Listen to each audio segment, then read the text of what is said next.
Are you not sure which operating system you have installed on your computer? Then we'll show you exactly how to find out what operating system you have installed on your computer. Now to figure it out, turn on your computer, and as the computer turns up, check whether your operating system name such as Windows Vista is displayed.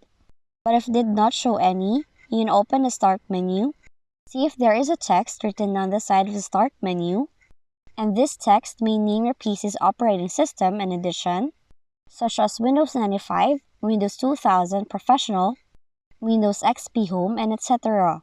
As an alternative, you can also open Windows Explorer, right-click on your computer, choose Properties, and look at the System Properties windows that displays.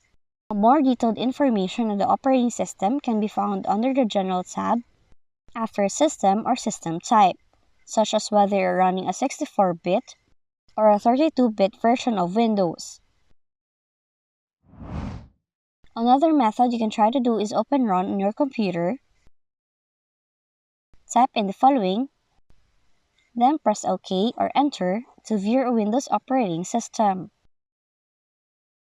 Now that's how to check what Windows operating system you have on your PC. If you found this video helpful, kindly like and subscribe. You may also click and turn on the notification bell so you can be notified from whenever we release new videos.